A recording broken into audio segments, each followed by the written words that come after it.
I thought I died. I saw the white clouds, the Renaissance white fluffy clouds with the gods and the angels and all that stuff is what I saw. I thought I was dying and going out, but I did take a quick look at Cindy and a quick look at Rick because I had my eyes open, and they were both there watching, looking very calm, and I go, oh, that's really good news. My body looks fine.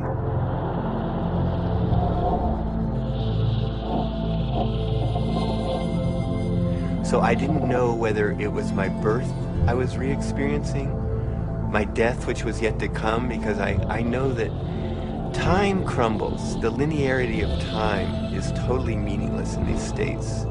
You are at the Godhead, the point where all time folds in on itself. More and more layers of my humanity start peeling off. Finally, the last, almost the last layer, and I can't even describe what it is, but you have, at some reaches way in there, there is like the last layer of that which defines you as a human being, and it goes click. You are no longer a human being. In fact, you're no longer anything you can identify. There was no concept of time. It was so disorienting. I was so terrified. I have never in my entire life been so terrified to be blasted out of my body, to leave my body behind, to be going at warp speed backwards through my own DNA, out the other end, into the universe. And so I went right into this white light. As soon as I went into it, I lost any sense of being different, any sense of what I was doing, past, any sense of future. It was absolutely blissful and euphoric, and I just felt like it wasn't I. I was everything. I was the light. There was no sense of separation, no shadows, no differences, no past, no future. It was all present and white to yellow light. Then I felt myself falling out of this light, and as I fell out of it, I could feel the light was like a glow, like the sun with flames coming out and lapping out, and I could already start to feel this tremendous separation. I reached across, and it was suddenly I'm in the universe, in this huge void with these beings on the other side, and I put out my hands, and this incredible rainbow of pink light went between me and these entities. And I was trying to make it be like a white light, but it was this incredible pink light, this energy of love this capacity of love that we as human beings have, that I was trying to just send to them. This meteor-like trip through the infinite space of the interior consciousness is up pops the picture puzzle pattern door. And I'm now whizzing through this sucker like if it was nothing. I'm flying through it. But now I know what the picture puzzle pattern door is. The picture puzzle pattern door is the farthest reaches of your humanity. This is the doorway into what defines you as a human being. When you go past that, you stop being human to a degree, and the further you get past this point, the further away you go from being a human being. But right here, this picture puzzle pattern door is everything. It's everything. It's what defines you as a human being. This picture puzzle pattern door is you. This is like the actual core of where all of reality is emanating from. This is where meaning comes from. Symbols were pouring out. They were intertwined. Every symbol and letter and in every language was pouring out of this point. And I looked around at my environment, and I was trying to absorb everything, to understand, but there were all of these machines or structures or things that I had never seen before, that I had no idea what they were. I was like a caveman in a computer lab. I didn't have any idea, but I knew in my intellectual awareness that this was a very advanced civilization or life forms or whatever they were. They were so far advanced from what we know here on Earth.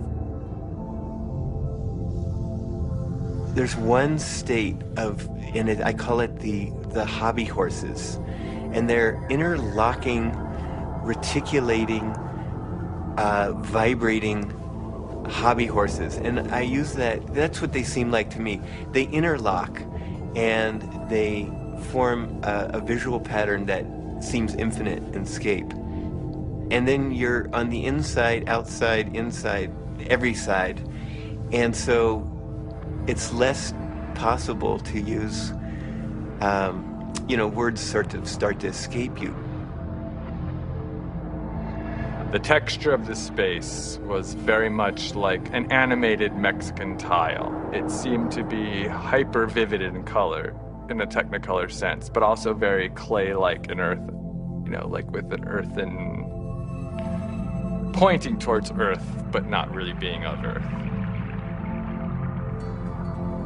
And there was no I. There was just a sense of a witness being suspended in this incredible vaulted space, like a cathedral made out of stained glass of all imaginable colors. Unbelievable brilliance and saturation of color. Just this amazing pattern in this dome, this gigantic dome. It felt like the size of of a small planet.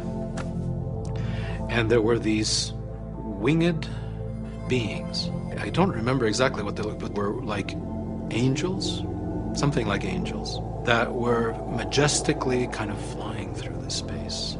But there was something about the quality of how they were flying that was unique. I'd never seen anything like it. It was like, I don't know, the sense of another realm that was there.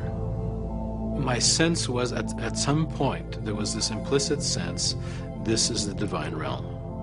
This is the divine realm.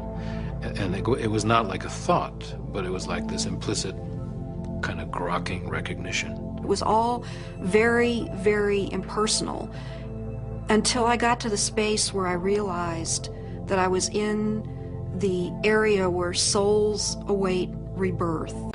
And I was there, and I had been there so many times before. I recognized it, and this incredible transcendent peace came over me. I have never in my life ever felt such peace. Everything was stripped away. Every hope, every fear, every attachment to the material world was completely stripped out of me. I was free to just be the essence of a soul. After the medicine wore off, there is that familiar sensation of kind of coming back into the body. And I do remember that. That was part of almost all of those experiences of kind of coalescing back into sensory awareness and a sense of having a body and of that becoming a little more substantial, and then say, oh yeah, here I am, and I live in a body and I'm okay. So Laura removes the eye shades, and I ask, not really with my eyes open quite yet, I ask, how long was I gone? Because I needed to know. And Rick chimes in like 15 minutes.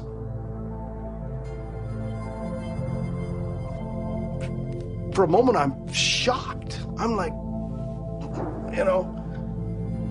mind, has to try to catch up, because now the whole cognitive dissonance of the experience has to catch up. I was gone for 15 minutes.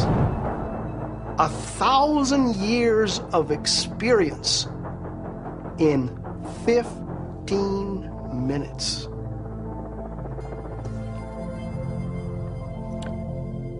Well, to say the least, it was profound. It was profound.